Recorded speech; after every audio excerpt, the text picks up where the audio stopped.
wiil yar ayaa hooyadiis weydiiyey waa maxay hawo.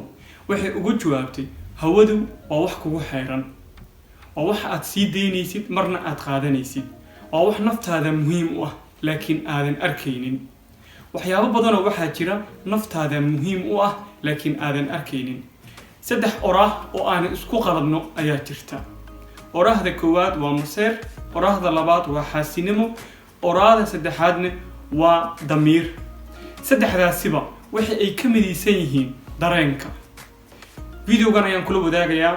waa saaxiibka Shaahid Baysani. daawasho wanaagsan. isku soo noqod wanaagsan. waa saaxiibka Shaahid Baysani. videogan waxaan uga hadlayaa maseerka iyo xaasinimada iyo damiirka. saddexdaasi waa saddex dareen. saddexda dareenna waxa dareemaya qof walba oo bilaadan ah oo dareen leh. saddexdaasi waxa ay ku kala duwan yihiin iyo sida ay u saameynayaan naftaada ayaan kula wadaagayaa. haddii aad tahay qof saddexdaasi mid kamid ah la nool ama dareemaya, waxaan kula wadaagayaa qaabka ugu fudud ee naftaada uga soo kaban karto. ka hadlidda xanuunkaaga ama dhibtaada waa aamin darro aad naftaada ku abaalmarinaysid. mar walba ha ka hadlin dhibtaada iyo waxyaabaha adiga ku liidaya. waxa aad ku dadaashaa inta aad ka hadli lahayd inaad xal u raadisid. saddexda eray aan isku qaladno waa maseer iyo xaasinimo iyo damiir. waxaan isku dayaa inaan qeexo. maseerku waxa uu u dhaxeeyaa saddex qof. xaasinimadu waxa uu u dhaxeeyaa laba qof. damiirkuna waxa uu u dhaxeeyaa hal qof kaliya. haddii aan maseerku u soo noqo, maseerku waxa uu ka xanuun badan yahay adigoo cadow ku dhex jira. cadowgaasina aad og tahay inay ku dhibaateynayaan kadibna aad dhoola cadaynaysid. waa ka xanuun badan yahay qofka maseerka hayo. maseerku waxa uu ku dhashaa sida aan hore kuugu sheegay waxyaabo lagaa qariyo. maseerku waa shakigaasoo ku abuurmaya maskaxdaada, waxaana sii faafinaya habba qofka markaasi waxa idinka dhexeeyaan. markaad adigu isku daydid inaad su'aalo weydiisid si ay wax kuugu caddaadaan, waxa ay ku dadaalayaan inay kaa sii qariyaan, waayo waxay rabaan maskaxda inay kaa mashquuliyaan. marka koowaad ee aad dareemaysid shakiga ama aad dareemaysid waxa la yiraahdaa damiir. damiirkaasi waa wax adiga naftaadu ay ku dhahayso waxa adiga shakhsiyan u leedahay yaanan lagula yeelan.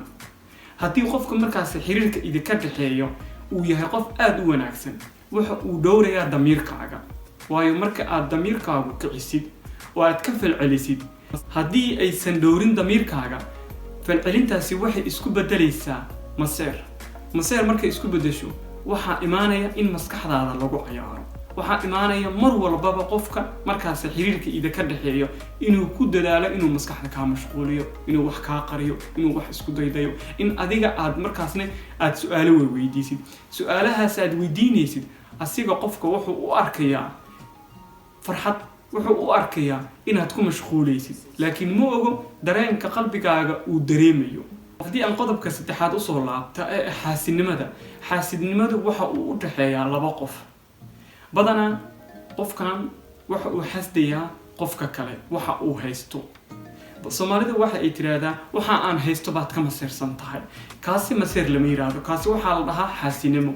qofkaani haddii uu kaa qurux badan yahay, qofkaani hadduu kaa labis badan yahay, qofkaani hadduu kaa lacag badan yahay, qofkaani haddii uu kaa magac dheer yahay, waxyaabaha uu haysto haddaad ka xun tahay oo aad naftaada la rabtid, taasi waxaa la yiraahdaa xaasinimo.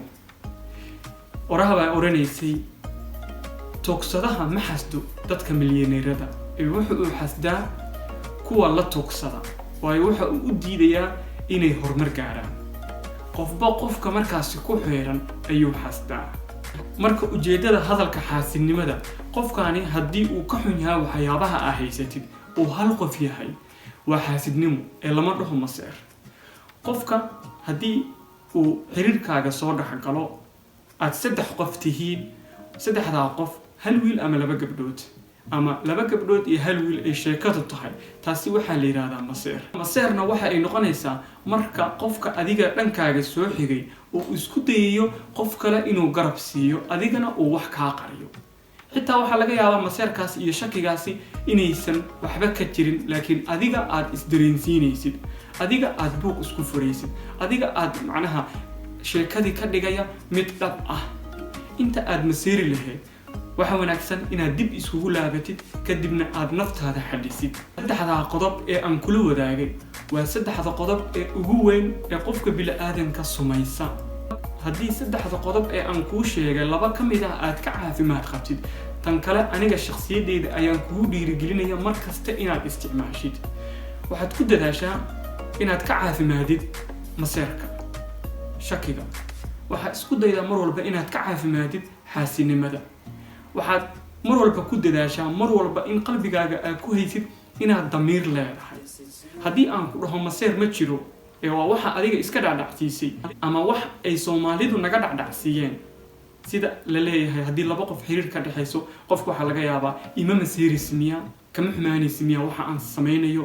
qofku markuu hadalkaa ku yiraahdo waa qof raba maskaxdaada inuu ka mashquuliyo, waa qof raba inuu murugo iyo cabsi ku geliyo, waa qof raba in adiga dhan uu aamin darro kugu abuuro. inta aad maseeri lahayd ama aad qof ka shaki lahayd waxaad isticmaashaa damiirkaaga. damiirkaagu mar walba waa mid taagan, waa mid ku dareensiinaya in waxa aad adigu leedahay aana lagaa qaada karin. damiirkaagu markii ay ka badato ee isku bedesho sheekadu maseer iyo wax lagaa qarinayo iyo waxa aadan fahmi karin, markaasi waa marka aad dib ugu soo laabo lahayd naftaada. damiir wuu jiraa, laakiin maseer iyo xaasinimo waa wax adiga aad isku beeraysid, waa wax sun ah oo aad naftaada ku beeraysid. inta aad suntaasi la nooshahay waxa ahaanaysaa mar walba qof murugo iyo cabsi iyo walwal ku nool, mar walbaba naftiisa liidaya.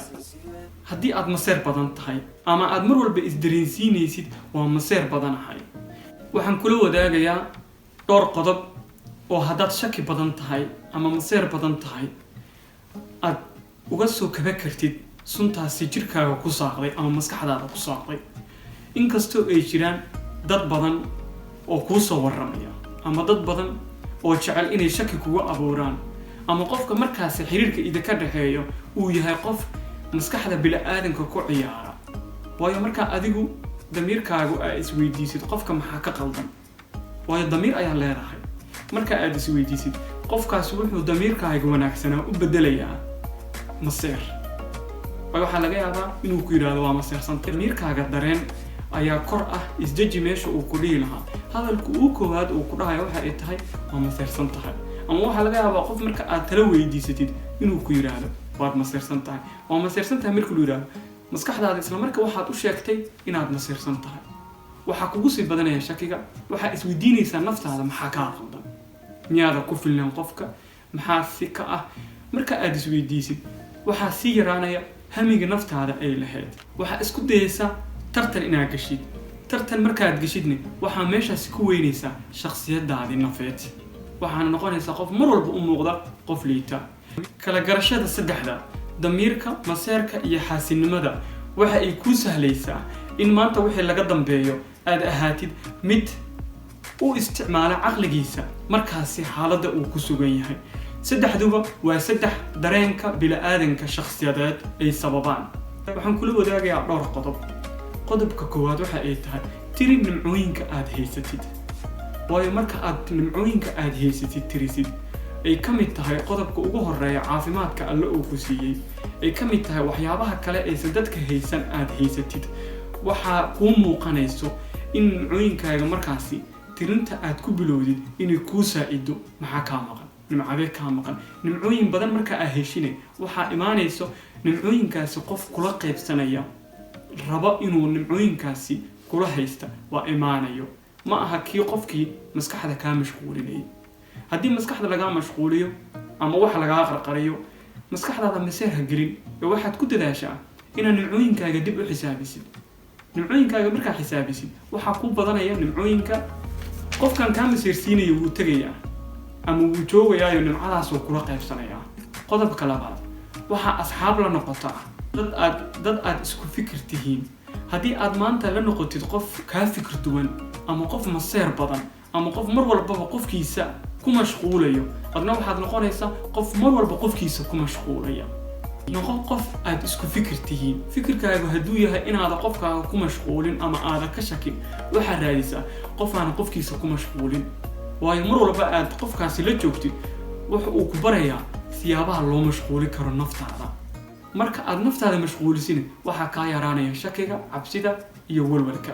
qodobka saddexaad, waxaad waqti la qaadataa dadka isku kalsoon. waayo dadka isku kalsoon mar walba haddaad waqti la qaadatid oo aad la joogtid, kalsoonidooda qayb ka mid ah ayaa kugu soo biirayso, kalsoonidaada kor bay u kordhaysaa. marka aad naftaada ku kalsoonaatidne waxaa imaanayso inaysan qofna kaa masiirsiin, qofna shaki aysan kugu abuurin. qof walba wuxuu markaas isku dayayaa kalsoonida aad haysatid inuu kula qaybsado. qodobkanaad waa qodob xitaa soo hoosgelaya xaasidnimada. la dabaaldeg dadka guulaysta.